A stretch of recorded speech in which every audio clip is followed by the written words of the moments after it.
नमस्कार दोस्तों, स्वागत है आपका एक बार फिर से जे जी के हब में। लास्ट जो टॉपिक अपना चल रहा था संत संप्रदाय, उसको अपने आगे बढ़ाते हैं। तो जिसमें हमने काफ़ी सारे मैंने आपको बढ़ा दिए थे, जैसे कि बिश्नोई संप्रदाय, जसनाथी संप्रदाय, निरंजनी संप्रदाय और दादू संप्रदाय के बारे में बता दिया था, वैष्णव संप्रदाय के बारे में बता दिया था। नेक्स्ट अपने कुछ संप्रदाय बचते हैं, उनके बारे में विचार करते हैं। तो दो तीन संतों के बारे में एक साथ से अपने विचार करेंगे, बहुत ही बढ़िया डायग्राम तरीके से। तो मैं आपको बताता हूं दोस्तों, अपने एक संत हुए जो भक्ति आंदोलन का प्रचार प्रसार अपने कह सकते हैं राजस्थान उत्तरी भारत के अंदर जो है लेके आए थे। और मैं पहले इस बात पे चर्चा कर चुका हूं, जिनका नाम था रामानंद जी। क्या नाम था सर? रामानंद जी।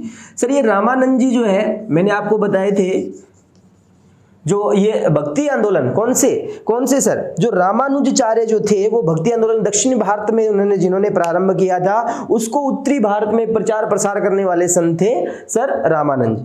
क्लियर है क्या सर? इनके जो शिष्य थे टोटल, इनके जो है टोटल आपसे पूछा जाए, रामानंद जी के टोटल जो है 12 शिष्य माने जाते हैं। कितने शिष्य सर? 12 शिष्य जो है माने जाते हैं। उन 12 शिष्यों में से सर कहा जाता है 6 शिष्य जो थे वो मुख्य थे। 6 शिष्य क्या थे? मुख्य थे। और एक दोस्तों इंटरेस्ट की बात यहाँ पर क्या है वो सुनिएगा। सर ये रामानंद जी है वो समय दोस्तों किसके थे? भगवान वैष्णव संप्रदाय, यानी कि सर किस संप्रदाय के थे? सगुणी भक्ति परंपरा के। कौन सी भक्ति परंपरा के सर? सगुणी भक्ति परंपरा के संत थे। कौन थे सर? रामानंद जी। लेकिन दोस्तों याद रखना, इनके जो शिष्य दोस्तों यानी कि वो क्या होंगे सर? निर्गुणी भक्ति परंपरा के होंगे, जिसके अंदर अपने बात करते हैं मुख्य। तो जैसे कि 2-3 अपने राजस्थान के अंदर है, उनके बारे में विचार करेंगे। सर सबसे पहले अगर मैं बताऊं तो जैसे कि कबीर जी, नाम सुना होगा आपने कबीर जी के दोहे, सेना जी, सदना जी और 3 अन्य जो मैं यहां पर लिखने वाला हूं जो अपने राजस्थान से रिलेटेड है, उनके बारे में भी बताऊंगा मैं। तो देखिएगा, सबसे पहले मैं आपको बताऊं सर, रामानंद जी जो है इनके एक शिष्य, इधर से एरो आप शिष्य वाला लगाओगे सर, इनके जो शिष्य थे उनका नाम था दोस्तों संत धन्ना जी। इनके बारे में आपने सुना होगा दोस्तों। संत धन्ना जो है वो किसके शिष्य थे? पहला प्रश्न तो आपका ये बन गया। ठीक है सर, दूसरे जो इनके बारे में विचार करते हैं रामानंद जी के दूसरे, वो है दोस्तों संत पीपा जी। वो कौन से हैं? संत पीपा जी। सर संत पीपा जी के बारे में अगर बताया जाए तो वो भी सर किसके शिष्य हो जाएंगे? सर रामानंद जी के शिष्य होंगे। तो रामानंद जी के एक शिष्य की बात की मैंने धन्ना, और दूसरे शिष्य की बात की मैंने कौन से? संत पीपा, जो अपने राजस्थान से संबंधित है। नेक्स्ट सर 3 शिष्य मैंने लिखे नीचे, कबीर जी, सेना जी, सदना जी। और नेक्स्ट मैं चौथे जो मैं बताऊंगा रविदास जी या रैदास जी जो है दोस्तों, वो संत के बारे में जो अपने एक जो महिला संत का नाम पढ़ते हैं मीराबाई, जिन्होंने दासदासी संप्रदाय प्रारंभ की, उनके जो गुरु थे दोस्तों उनका नाम क्या था? रविदास जी। शादी के बाद जो गुरु बने थे वो कौन बने थे दोस्तों? रविदास जी बने थे मीराबाई की शादी के बाद। ठीक है, तो इन दोनों के बारे में अपने विचार करेंगे, संत धन्ना और संत पीपा जी। क्लियर है? तो दोस्तों संत धन्ना का संबंध जो है वो याद रखिएगा धुवन गांव टोंक से, यानी कि सर संत धन्ना की जो प्रधान पीठ है दोस्तों, वो याद रखिएगा कहां पर है? धुवन टोंक में है। कहां पर है दोस्तों? धुवन टोंक में। अगर बात की जाए दोस्तों संत धन्ना के जन्म स्थल की, तो जन्म स्थल दोस्तों याद रखिएगा इनका 1415 ईस्वी में जन्म होता है। किसका सर? संत धन्ना जी का। किसका जन्म होता है दोस्तों? संत धन्ना जी का जन्म होता है 1415 ईस्वी में धुवन टाउन के अंदर, और इनकी यहीं पे क्या बनी हुई है? प्रधान पीठ। संत धन्ना के बारे में दोस्तों और अगर बात की जाए, गौर से सुनना मेरी बात को, संत धन्ना के बारे में एक बात की जाए तो दोस्तों एकमात्र संत जो बनारस गए या बनारस जाकर, यानी कि सर किसके शिष्य बने थे? रामानंद जी के शिष्य, रामानंद जी के शिष्य बनकर, अर्थात दीक्षा ग्रहण करके राजस्थान आए थे। ठीक है दोस्तों, ये आपके लिए बेस्ट क्वेश्चन बन जाता है, आपके एग्जाम में पूछने लायक प्रश्न है कि राजस्थान के ऐसे कौन से संत थे जो बनारस गए थे किसको, गुरु बनाने के लिए रामानंद जी को, और वहां से दीक्षा ग्रहण करके रामानंद जी से पुनः अपने राजस्थान में लौटे थे, जिनकी प्रधान पीठ जो है दोस्तों वो कहां बनी हुई है, वो सर दुवन गांव में बनी हुई है। कहां बनी हुई है दोस्तों, दुवन टोंक में बनी हुई है, ध्यान रखिएगा। तो प्रधान पीठ कहां है इनकी, दुवन टोंक में है। सर ये जो दुवन टोंक है, यहां पर दोस्तों वर्ष में क्या है, 2 बार मेला भरता है। तो दोस्तों याद रखिएगा, मेले से संबंधित मैं आपको बता देता हूं, मेला जो है दुवन गांव में, एक तो दोस्तों माघ पूर्णिमा, सॉरी यहां पे नहीं, देखिएगा दोस्तों यहां पे नहीं है। तो शिष्य बनकर अर्थात दीक्षा ग्रहण करके राजस्थान आए थे। तो नेक्स्ट जो है धन्ना जी के बारे में, यानी कि दुवन टोंक के अंदर इनकी प्रधान पीठ बनी हुई है। दोस्तों मैं एक बात कर रहा था, रामानंद जी जो है वो कौन सी परंपरा को लेके, भक्ति आंदोलन परंपरा को। तो दोस्तों याद रखिएगा, भक्ति आंदोलन का राजस्थान में जनक, राजस्थान में भक्ति आंदोलन का जनक किसे कहा जाता है, ध्यान रखिएगा, वो सर धन्ना जी को कहा जाता है। तो ये पॉइंट भी याद रखिएगा। तो धन्ना जी ने दोस्तों सर्वप्रथम जो है क्या किया था, भक्ति आंदोलन का प्रचार प्रसार किया, इसीलिए दोस्तों इन्हें क्या कहा जाता है, राजस्थान में भक्ति आंदोलन का जनक कहा जाता है। क्या कहा जाता है दोस्तों, राजस्थान में भक्ति आंदोलन का जनक कहा जाता है। नेक्स्ट दोस्तों धन्ना जी के जो उपदेश है वो धन्ना जी की आरती के अंदर है, यानी कि सर इनके जो ग्रंथ मिलते हैं सर उसको क्या बोलते हैं, धन्ना जी की आरती। उपदेश जो इनके क्या मिलते हैं, धन्नाजीरी आरती में दोस्तों क्या मिलते हैं आपको, उपदेश मिलते हैं, ध्यान रखिएगा। तो धन्नाजीरी आरती किससे संबंधित है, सर संत धन्ना से संबंधित है। क्लियर है, तो यहां तक आशा करता हूं आपको ये बात समझ में आई होगी दोस्तों। अब एक जो समझने वाली बात है वो भी देखते हैं आगे।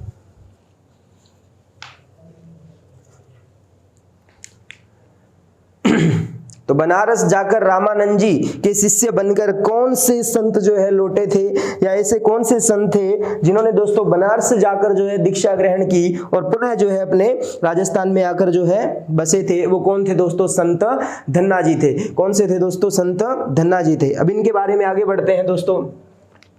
संत धन्ना जी जो है वो सर सिख समुदाय में भी पूजे जाने वाले लोक संत है। आपसे पूछा जाए भी ऐसे कौन से संत जो है जिनकी पूजा सर सिख समुदाय में भी होती है,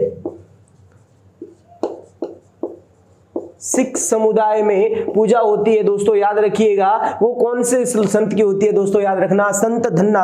और संत धन्ना के बारे में दोस्तों सिख समुदाय से अगर बात आती है तो वो क्या है सर, वो बात है दोस्तों संत धन्ना जी के बारे में जो उल्लेख मिलता है, आपको उल्लेख मिलता है वो सर किस में मिलता है, गुरु ग्रंथ साहिब में मिलता है। किस में मिलता है दोस्तों, गुरु ग्रंथ साहिब में मिलता है। तो गुरु ग्रंथ साहिब में 2 संतों का उल्लेख मिलता है, एक तो सर धन्ना जी का और एक अपने रविदास जी के बारे में पढ़ेंगे। तो गुरु ग्रंथ साहिब किसके द्वारा, सर गुरु अर्जुन देव जी द्वारा, सिखों के 5वें गुरु, उनके द्वारा लिखा गया गुरु ग्रंथ साहिब जो है दोस्तों, ध्यान रखिएगा, जिसके अंदर दोस्तों संत धन्ना की आरती यानी कि संत धन्ना जी के बारे में जो है आपको जानकारी मिलती है या उल्लेखित है। इसीलिए दोस्तों याद रखना सिख समुदाय का जो संत है, मान्यता जो है वो कहां पर है, संत धन्ना। तो आपसे एग्जाम में क्वेश्चन कैसे आएगा, क्वेश्चन कुछ इस तरीके से आएगा भी ऐसे कौन से संत हैं जिनके क्या है सर्वाधिक सिख श्रद्धालु जाते हैं, तो वो कौन से दोस्तों, संत धन्ना जी है। कौन से हैं, संत धन्ना जी। तो एक बार के लिए रीड आउट करो इसको।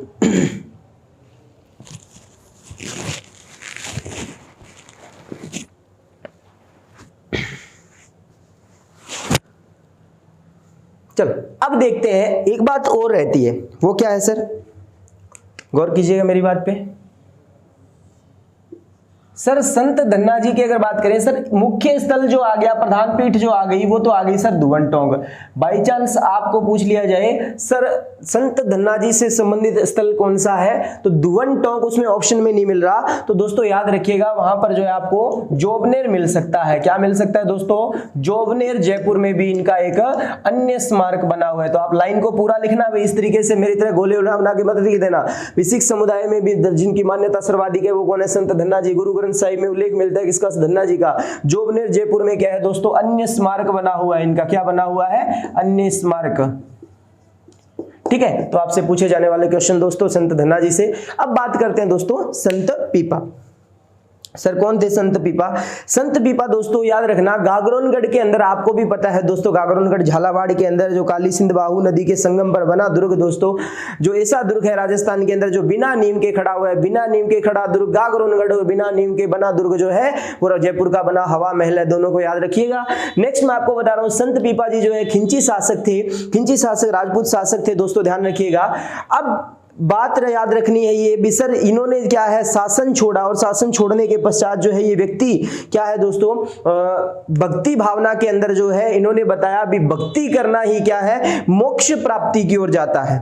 संत पीपा जी ने कहा था भी अगर मोक्ष प्राप्त करना है ना, तो क्या करो, भक्ति करो, यानी कि अंतिम सार इन्होंने क्या बताया, भक्ति को ही बताया है। किसने बताया सर? संत पीपा जी ने बताया है। क्लियर है क्या? नेक्स्ट इसके अंदर अपने बात करते हैं दोस्तों इनके पिताजी की। तो पिता का नाम दोस्तों इनके कड़वाराम खिंची मिलता है और माता का नाम लक्ष्मीबाई मिलता है। तो कड़वाराम खिंची, तो खिंची राजपूत शासक थे। तो सबसे पहले तो आपको बताना होना चाहिए ये जो है खिंची राजपूत शासक थे, खिंची राजपूत शासक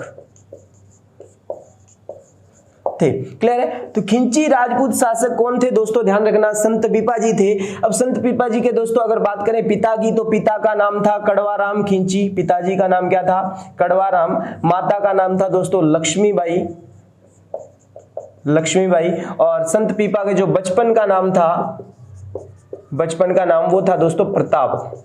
क्या नाम मिलता है इनका? प्रताप। तो बचपन का नाम क्या था? प्रताप था दोस्तों। इन्होंने शासन में रहते हुए, कहा जाता है कि संत पीपा के बारे में कहा जाता है दोस्तों, शासन में रहते हुए दिल्ली सल्तनत के अंदर दोस्तों एक तुगलक वंश का शासक फिरोज शाह तुगलक को भी पराजित किया था, फिरोज शाह तुगलक को भी पराजित किया था दोस्तों, कहा जाता है। तो आपसे पूछा जाए सर किसको पराजित किया, तो दोस्तों याद रखना है फिरोज शाह तुगलक को पराजित किया था। किसने सर? संत पीपा जी ने। तो संत पीपा जी द्वारा दोस्तों याद रखना फिरोज शाह तुगलक को क्या किया गया था?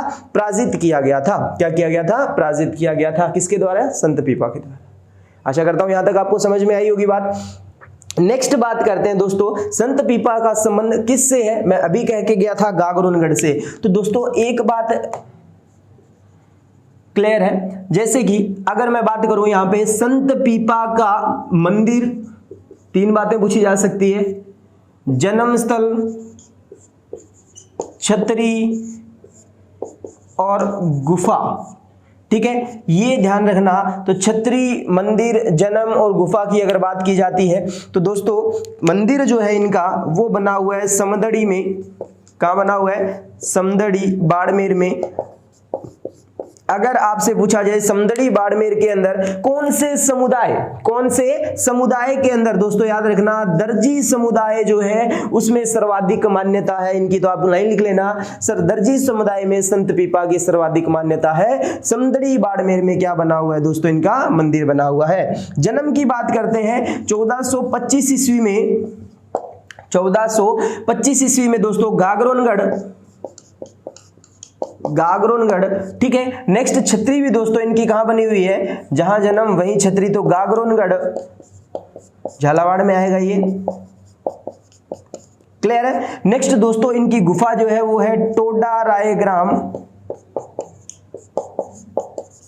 टोंक में। तो ये चार प्रश्न एक बार के लिए बोल के देखो। मंदिर समदड़ी बाड़मेर में, जन्म गागरोनगढ़, छतरी सर गागरोनगढ़, और गुफा भी कहां पर है सर? गुफा जो है टोडा रायग्राम टोंक में बनी हुई है। क्लियर है क्या? तो ये जो बातें आपको याद रखनी है। नेक्स्ट दोस्तों इनके द्वारा जो रचित आप रचनाएं हैं या इनके उपदेश जो है वो चिंतामणि जोग में मिलते हैं दोस्तों। आपको भी पता होगा चिंतामणि जोग, संत पीपा जी के उपदेश जो आपको कहां पर मिलेंगे? उपदेश लिख लेना यहां पर, क्या लिख रहा हूं मैं?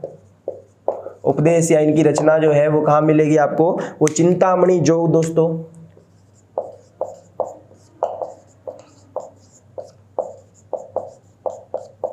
इस ग्रंथ से आपको मिलता है, चिंतामणि जोग से इनके उपदेश मिलते हैं। तो संत पीपा और दुवन, तो दुवन के सर संत धन्ना, दोनों के बारे में याद रखना सर। संत पीपा द्वारा भी दोस्तों याद रखना भक्ति आंदोलन का प्रचार प्रसार किया गया था। किसका दोस्तों?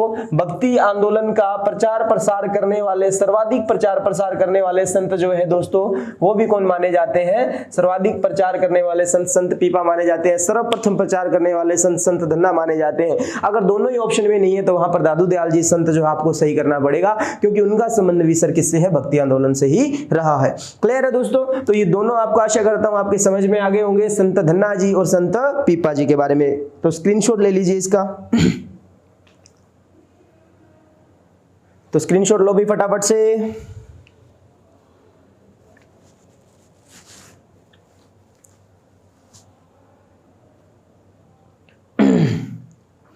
नेक्स्ट अपने बात करते हैं दोस्तों इन्हीं के नेक्स्ट संत के बारे में, वो कौन से हैं?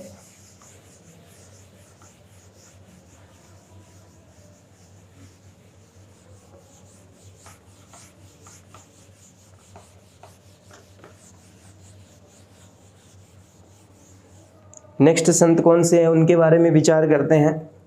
तो इनके जो नेक्स्ट शिष्य रविदास जी या रैदास जी, नाम सुना होगा आपने। तो दोस्तों सबसे पहले तो इनके बारे में लिखते हैं, इनका जन्म जो है वो बनारस यूपी के अंदर काशी जिसको बोलते हैं, जन्म बनारस या जिसे काशी बुलाया जाता है, यूपी। ठीक है दोस्तों, इनकी जाति जो थी वो थी चमार जाति थे, चमार। और इनका जो व्यवसाय था दोस्तों वो क्या था? व्यवसाय वो था दोस्तों जूते बनाने का, जूते बनाने का, चमड़े के जूते बनाया करते थे। और इनके ये इतने ज्यादा दयालु प्रवृत्ति के थे दोस्तों रविदास जी, यानी कि जूते बना के उस गरीबी में भी, एक वक्त की रोटी भी नहीं मिलती थी, उस गरीबी में भी ये दान पुण्य किया करते थे। लोगों को जो है चप्पलें चमड़े की बना बना के, जूते बना बना के क्या करते थे, भेंट किया करते थे। तब जो है इनके पिता ने कहा भी अपने घर पे जो है खाने के अनाज नहीं है और तू जो लोगों को बांट रहा है, तो बोला मन चंगा तो कठौती में गंगा। तो मन चंगा तो कठौती में गंगा, दोस्तों ये पंक्ति किसकी फेमस हुई है? तो दोस्तों रविदास जी की बात हो तो मन चंगा तो कठौती में गंगा,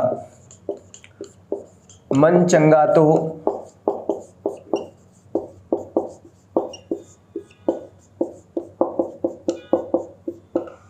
कठौती में गंगा, मन चंगा तो कठौती में गंगा। ये बात जो आती है तो सर किसकी आती है? रविदास जी की आती है या रैदास जी की आती है दोस्तों। इन्होंने कहा था भी अगर अपना इंसान का मन साफ है तो भगवान जो है ऑटोमेटिक जो है उसको गंगा पार यानी कि नैया पार लगा देता है, ऐसी कोई दिक्कत नहीं आती बीच में, यानी कि उसे किसी भी प्रकार की कोई भी प्रॉब्लम नहीं रहती है दोस्तों। क्लियर है?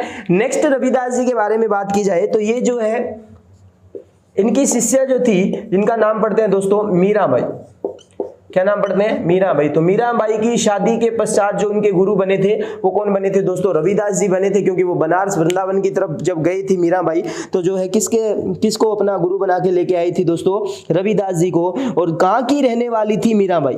कहाँ की रहने वाली थी मीराबाई? आप सभी ने पढ़ रखा होगा। मीराबाई जो है दोस्तों चित्तौड़गढ़ के भोजराज जो राणा सांगा का बेटा था उसकी पत्नी थी। क्लियर है? लेकिन खातौली के युद्ध में मारे जाने के पश्चात जो है आप सभी को पता होगा भी सर मीराबाई जो है कृष्ण को क्या मान लेती है? अपना सरपति मान लेती है। और उसके पश्चात जो पूजा किसकी करने लग जाती है? भगवान श्री कृष्ण की करने लग जाती है। तो मीराबाई दोस्तों इनकी क्या थी? शिष्य थी। और नेक्स्ट बात करते हैं, अगर मीरा का संबंध चित्तौड़ से है तो दोस्तों मीरा मंदिर जहां बना हुआ है निकटतम उनकी क्या बनी हुई है? छतरी बनी हुई है। किसकी सर? रविदास जी की। तो याद रखना वो कौन सी है सर? चित्तौड़गढ़ में, चित्तौड़गढ़ में। तो ये रामानंद जी से संबंधित। और सर रविदास जी के बारे में भी उल्लेख आपको किससे मिलता है सर? इसका उल्लेख जो है वो आपको देखने को मिलेगा गुरु ग्रंथ साहिब में। किसमें मिलेगा दोस्तों? गुरु ग्रंथ साहिब में दोस्तों इनके बारे में उल्लेख मिलता है, ये भी याद रखिएगा। क्लियर? तो ये बातें रहती है। रामानंद जी से संबंधित 3 शिष्यों के बारे में पढ़ा, रविदास जी, धन्ना जी और संत पीपा जी जो अपने राजस्थान से संबंधित थे, इनके बारे में हमने पढ़ लिया। तो इसका स्क्रीनशॉट लीजिए अभी फटाफट से। कोई डिफिकल्टी नहीं है दोस्तों, संत संप्रदाय जितना आप टफ मानते हो उतनी जो उसमें कुछ भी बात नहीं है। क्लियर है क्या? हाँ जी।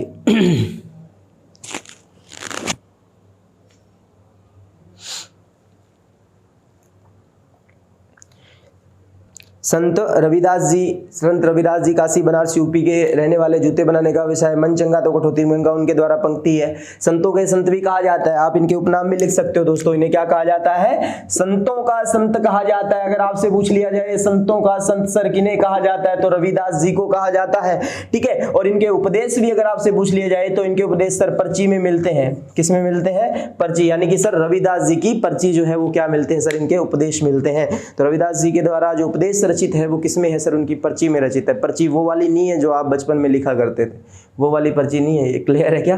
हाँ जी। तो ये पर्ची जो है वो इनके उपदेश है रविदास जी के। क्लियर? आशा करता हूं दोस्तों आपको यहाँ तक बिल्कुल अच्छे से समझ में आ गया होगा, है ना।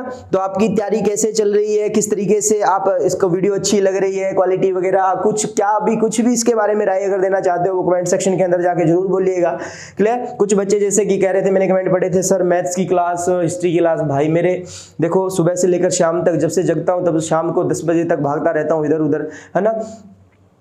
तो जिसमें से टाइम निकाल के आपके लिए ये क्लास लेके आता हूं ताकि आप डीमोटिवेट नहीं हो घर पे बैठे। आपका जो है हिस्ट्री और कल्चर ऐसा सब्जेक्ट है, अगर रिवीजन नहीं करोगे तो ये बिल्कुल जीरो हो जाएगा। क्लियर है? क्या हो जाएगा दोस्तों? जीरो हो जाएगा। कभी कभार तो हमें भी नौबत आ जाती है कोई चीज़ पढ़ने की, दोबारा टॉपिक रिपीट करने की, क्योंकि काफ़ी समय तक हमने अगर टॉपिक नहीं करवाया है और नहीं पढ़ा है ना, तो एक बार हम इतना कॉन्फिडेंस तो होता है भी हम पढ़ा देंगे, लेकिन फिर भी हम बच्चों से कोई समझौता नहीं कर सकते, विद्यार्थी के जीवन से कोई समझौता नहीं कर सकते। हम पढ़ के जो है एक बार उसको अध्ययन करके जाते हैं ताकि क्या हो, कोई भी चीज कोई उसमें अधूरी रह ना जाए। तो इसी प्रकार होता है दोस्तों, हिस्ट्री और कल्चर जो है वो क्या है? स्थायी ज्ञान कब तक रहता है? जब तक आप उसको लगातार पढ़ रहे हो, अपने दिमाग के अंदर चला रहे हो उसको। क्लियर है? सॉरी।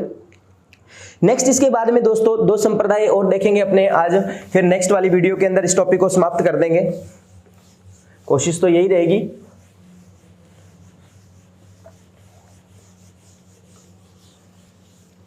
नेक्स्ट दोस्तों आपने 2 संतों के बारे में सुना होगा, संत लालदास जी और संत चरणदास जी के बारे में। उनके बारे में दोनों संप्रदाय लालदासी और चरणदासी दोस्तों उनके नाम से ही जो चलाई गई संप्रदाय है उनके बारे में अध्ययन करेंगे।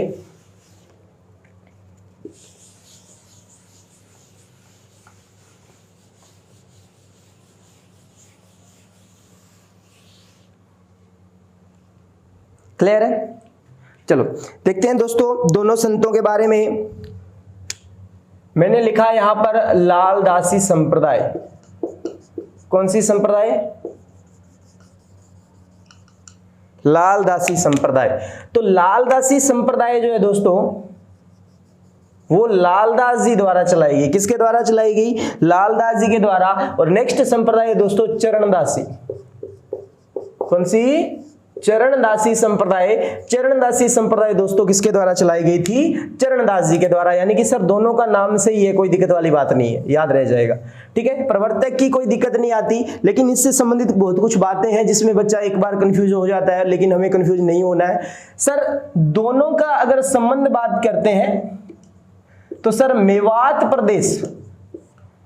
मेवात प्रदेश दोस्तों वर्तमान का जो अलवर का जो क्षेत्र है वो बात कर रहा है, यानी कि दोनों के जन्म स्थल की बात कर रहा है। तो दोनों का जन्म दोस्तों मेवात प्रदेश में होता है। क्लियर है? जैसे कि बात की जाए लालदास जी के जन्म की तो दोस्तों धौलीदू गांव अलवर में हुआ था। धौलीदू गांव अलवर में। ठीक है, नेक्स्ट बात करते हैं अगर चरणदास जी की, तो चरणदास जी का जन्म होता है दोस्तों डेहरा गांव। कौन से गांव में? डेहरा गांव। और डेहरा गांव कहां है दोस्तों? ये भी अलवर में पड़ता है। शाबाश। क्लियर? तो जन्म मेवात प्रदेश में। लालदासी और चरणदासी यानी कि लालदास जी और चरणदासी संबंधी ये प्रश्न आया था दोस्तों, किस संत का संबंध धौलीदू गांव से है? तो याद रखना है दोस्तों किसका है? सर लालदास जी का। सर मेवात प्रदेश में है तो दोस्तों याद रखना इन दोनों की जाति भी कौन सी होगी? सर मेव जाति होगी। मेव जाति होगी तो दोस्तों इनके द्वारा बोली जाने वाली भाषा कौन सी होगी और लिखी जाने वाली भाषा कौन सी होगी? मेवाती भाषा। तो एक प्रश्न दोस्तों मैं आपका एक लाइन में तैयार कर देता हूं, जिससे मैं बात कर रहा हूं दोस्तों किसकी? गौर कीजिएगा, अगर आपसे पूछा जाए लालदासी व चरणदासी संप्रदाय से संबंधित अगर कोई भी ग्रंथ किसी भी इनके शिष्य के बारे में या इनके बारे में पूछा जाए, सर भाषा से रिलेटेड कोई क्वेश्चन है, तो दोस्तों आंख बंद करके मेवाती भाषा वहां पर कर देना। कौन सी भाषा कर देना दोस्तों? मेवाती भाषा कर देना। क्लियर है क्या? नेक्स्ट अगर बात करते हैं सर किसके बारे में? लालदास जी और चरणदास जी के गुरु के बारे में। लालदास जी के गुरु जो है दोस्तों, उनका नाम मिलता है गदन दास चिश्ती या शेख गदन चिश्ती। क्लियर है, ये इनके गुरु हैं। सर इनके जो अपने बात करते हैं दोस्तों गुरु की, तो इनके जो गुरु मिलते हैं दोस्तों मुनि सुखदेव। कौन मिलते हैं? मुनि सुखदेव। दोस्तों मुनि सुखदेव के द्वारा इनको चरणदास जी नाम दिया गया था। तो सर इनके बचपन का नाम कुछ अलग था? बिल्कुल, बचपन का नाम जो था वो नाम था इनका रणजीत। क्या नाम था? रणजीत। क्लियर है दोस्तों। अब इनके द्वारा दोस्तों अगर बात की जाती है कितने नियम दिए गए थे, तो 42 रूल थे। जैसे कि आपने जसनाथी संप्रदाय में 36 और बिश्नोई में कितने पढ़े थे दोस्तों? 29 नियम पढ़े थे। उसी प्रकार 42 नियम है इसमें सर। नेक्स्ट मैंने आपसे कहा था जसनाथी संप्रदाय के जो लोग होते हैं वो वस्त्र जो पहनते हैं, तो वस्त्र के साथ दोस्तों जो लोग होते हैं जसनाथी संप्रदाय के, वो काली ऊन का धागा बांध के रखते हैं। कौन सी ऊन का? काली ऊन का। तो दोस्तों उसी प्रकार याद रखिएगा चरणदासी जो लोग होते हैं दोस्तों, ये पीली ऊन का धागा बांध के रखते हैं। कौन सी ऊन का? पीली ऊन का। पीली ऊन का धागा। तो काली ऊन का धागा कौन बांधेंगे सर? जसनाथी बांधेंगे। कौन बांधेंगे? जसनाथी जो लोग हैं वो बांधेंगे। क्लियर है क्या? तो पीली ऊन का धागा, 42 नियम, बचपन का नाम इनका रणजीत था, चरणदास जी का। सर डेहरा गांव के अंदर जो बात की जाती है, तो सर इनकी जो है प्रधान पीठ बात की जाए दोस्तों दिल्ली। कहां पर? दिल्ली। मुख्य प्रधान पीठ दिल्ली है, लेकिन में भी भरता है। राजस्थान में मेला अगर पूछे तो डेहरा गांव में भरेगा पूरे। सर इनकी पीठ का मुख्य मेला पूछे तो सर कहां पर भरेगा? दिल्ली में भरेगा। दिल्ली के अंदर दोस्तों ये बसंत पंचमी के अवसर पर भरता है। किस अवसर पर भरता है ये? बसंत पंचमी कब आती है सर? माघ शुक्ल पंचमी को आती है। कब आती है सर? माघ शुक्ल पंचमी को। कौन सी पंचमी होती है दोस्तों? बसंत पंचमी होती है। सरस्वती माता की पूजा होती है इस दिन। क्लियर है? आपने पढ़ा होगा दोस्तों डेहरा गांव अलवर जो है, डेहरा गांव अलवर। कौन सा? डेहरा गांव अलवर। यहां पर भी अपने राजस्थान में दोस्तों बसंत पंचमी के अवसर पर यहां पर क्या भरता है? मेला भरता है। नेक्स्ट बात करें मैंने धौलीधुव गांव में जो जन्म होता है सर लालदास जी का, तो इनकी प्रधान पीठ का, तो इनकी जो प्रधान पीठ है, इनके बारे में जानना है दोस्तों, तो वो है दोस्तों शेरपुर ग्राम अलवर में इनकी क्या बनी हुई है दोस्तों? प्रधान पीठ बनी हुई है। लेकिन इनका जो मृत्यु स्थल है, लालदास जी की मृत्यु जो होती है दोस्तों, वो याद रखना नगला जहाज में होती है। कहां पर होती है? नगला जहाज। और नगला जहाज जो स्थान है दोस्तों, ये भरतपुर में आता है। कहां पर आता है दोस्तों? भरतपुर में, जहां पर लोक देवता देव बाबा का भी मंदिर बना हुआ है, जिन्हें ग्वालों के लोक देवता कहा जाता है। तो नगला जहाज लालदास जी के क्या हो गया दोस्तों? मृत्यु स्थल कहा जाता है। इनकी मृत्यु जो है 108 वर्ष की उम्र में होती है। कितने वर्ष की उम्र में होती है दोस्तों? 108 वर्ष की उम्र में होती है। क्लियर है क्या? तो देखो बहुत इजी तरीके से पढ़ा रहा हूं भाई मैं, है ना। आप किताब उठाओगे, इतनी थ्योरी पढ़ोगे, रट के आओगे फालतू काम का, एक एक चीज को देखो कंपेयर करना। क्लियर है? शेरपुर ग्राम में अगर बात की जाती है इनके मेले से संबंधित, तो मेला दोस्तों एक तो भरता है इनका माघ पूर्णिमा के दिन दोस्तों राजस्थान में खंडित शिवलिंग की पूजा, बेणेश्वर धाम मेला दोस्तों भीलों का या आदिवासियों का कुंभ कहलाता है दोस्तों, जिसका मेला भरता है माघ पूर्णिमा के दिन, उसी दिन सर यहाँ पर। और नेक्स्ट मेला जो है इसका आश्विन शुक्ल एकादशी को भी भरता है।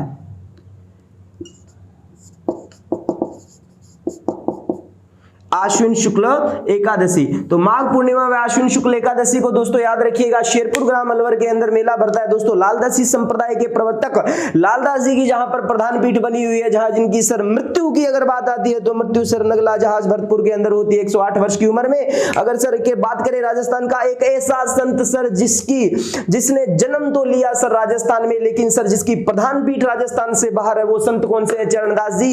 इसी प्रश्न को अगर पलट दिया जाए दोस्तों, क्या सर राजस्थान के एक ऐसे संत जिनका जन्म राजस्थान में नहीं हुआ था लेकिन उनकी प्रधान पीठ राजस्थान में है, तो नाम आएगा दादू दयाल जी का, क्योंकि जन्म होता है अहमदाबाद गुजरात में, लेकिन सर उनकी जो पीठ बनी हुई है नारायणा जयपुर के अंदर बनी हुई है। तो दोनों बातों को थोड़ा ध्यान में रखेंगे भाई।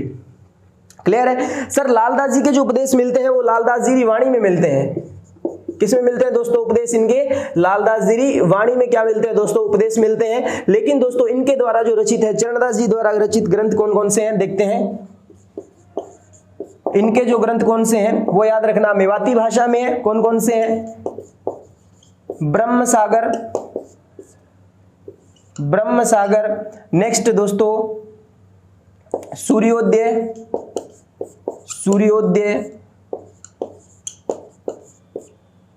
भक्ति सागर,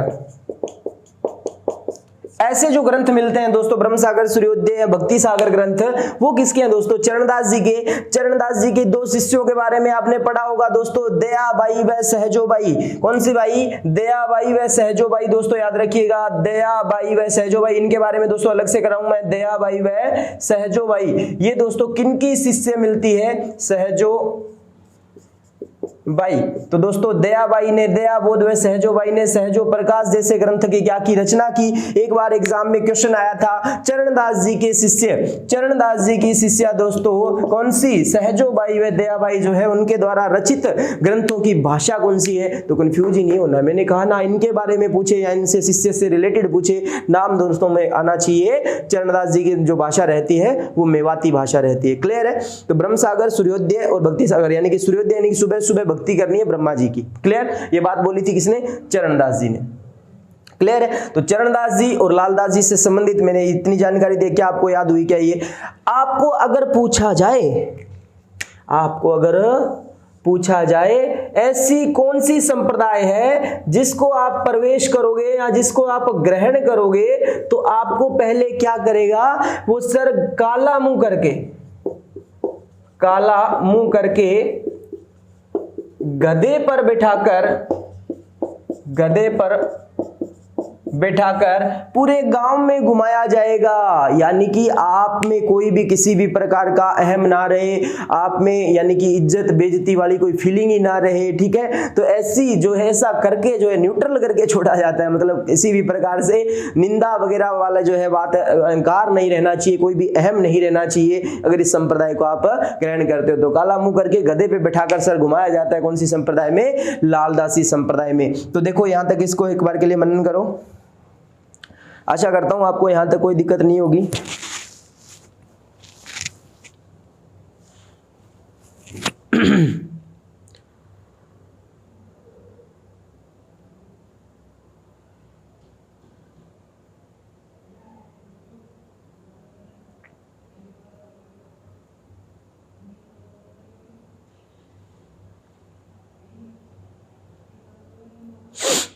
पढ़ लिया होगा दोस्तों?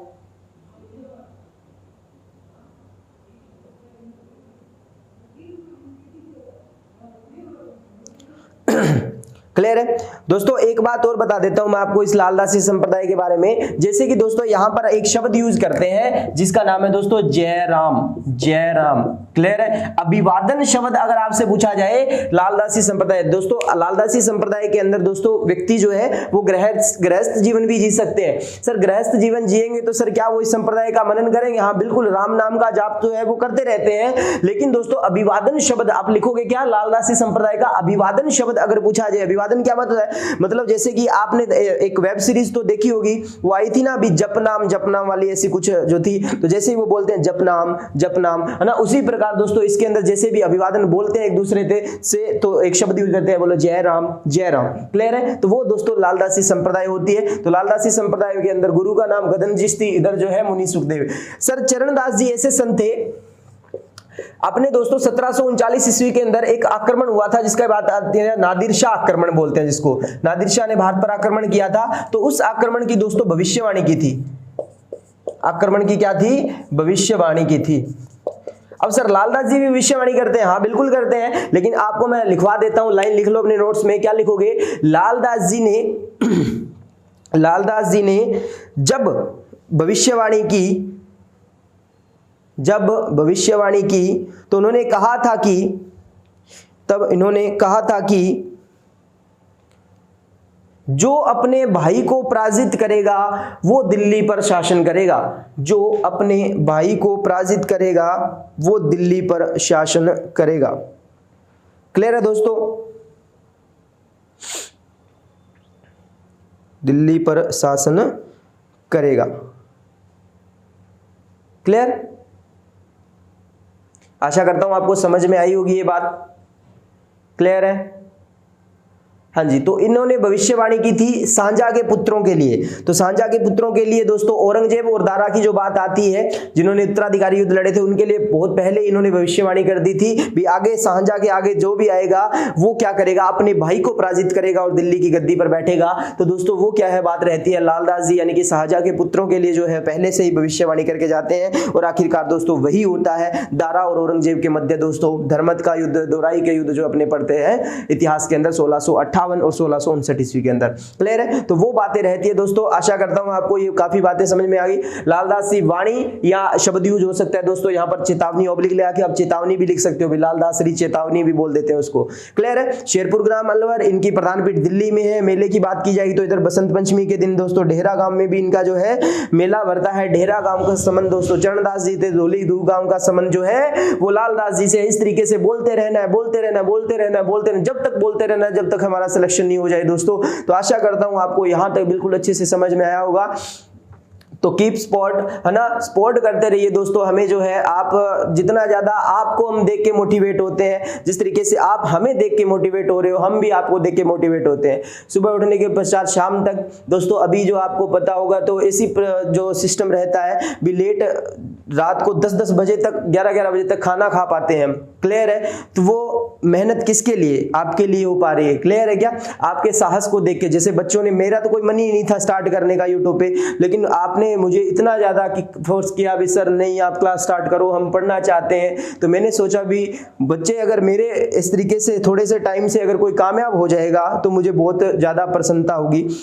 तो दोस्तों उसके लिए यही कहूंगा, आपने इतना ज्यादा प्यार किया, सपोर्ट किया दोस्तों, उसके लिए बहुत बहुत धन्यवाद। लेकिन आगे भी यही जो है स्नेह बनाए रखना, चैनल को ज्यादा से ज्यादा लाइक शेयर और सब्सक्राइब करना दोस्तों। अगर वीडियो पसंद आ रही है तो कमेंट सेक्शन के अंदर जाके कमेंट जरूर किया करो। धन्यवाद दोस्तों, नेक्स्ट मिलते हैं अपने कल की क्लास में। जय हिंद, जय भारत।